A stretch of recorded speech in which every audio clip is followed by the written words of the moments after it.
Président. Merci de nous donner la parole. Donc vous nous présentez là une modification budgétaire assez technique qui permet d'ajuster des crédits en cette fin d'année. Vous parlez d'économie, mais là je ne vois pas beaucoup d'économies. Alors, elles viendront peut-être dans les années qui viennent, mais c'est plus des ajustements de crédits supplémentaires, enfin des recettes supplémentaires et puis des dépenses que vous avez évoquées qui étaient parfois dues à des décisions nationales.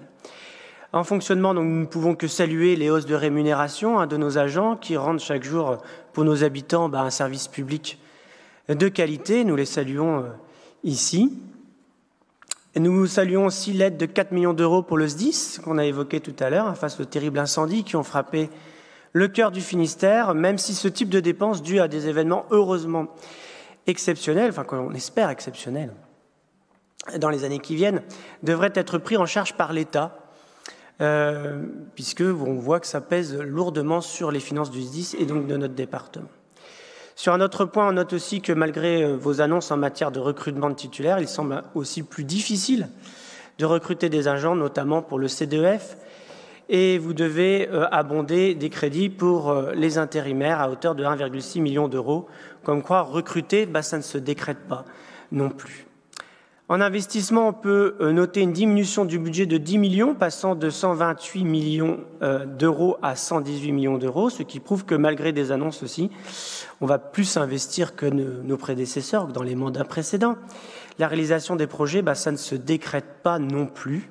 Cette réalisation est dépendante de multiples facteurs, vous l'avez évoqué en partie, notamment sur la capacité des communes à sortir des projets ou de notre collectivité aussi à les sortir, et avec le contexte national que l'on connaît. Donc on peut toujours écrire l'histoire.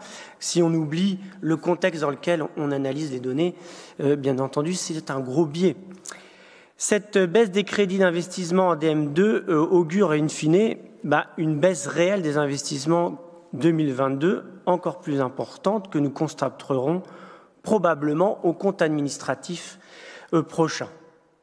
Enfin, comme cette DM2 ne corrige pas en profondeur le budget qui nous avait été présenté en janvier dernier, que vous n'avez pas non plus intégré l'amendement tout à l'heure relatif à l'abondement des fonds spéciaux d'urgence des collèges, notamment pour appliquer une tarification sociale de la cantine, nous voterons contre cette DM2.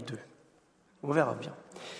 Voilà, juste pour cette chose-là, donc 40 millions d'euros, on y est très loin. C'était sûrement électoralement très porteur, mais on va le voir. Et heureusement que vous ne faites pas ces 40 millions d'économies. On le voit qu'il y a des besoins sociaux sur lesquels on peut aller abonder plusieurs millions d'euros chaque année. C'est la preuve, ce que l'on vient de voir là tout à l'heure. Je me permets juste, parce que j'ai la parole, parce que vous m'avez parlé tout à l'heure de mandatement de dépenses sur les cheminements cyclables. Et je redis ce que j'ai déjà dit la dernière fois, pour m'occuper de ça dans une collectivité, dans la communauté d'Aglo de Landerneau-Daoulas, je sais ô combien c'est long de sortir un projet, soit de randonnée, soit de cyclable. Ça prend des années. C'est pas parce qu'aujourd'hui on les paye qui sont réalisés que c'est le fait de la majorité actuelle.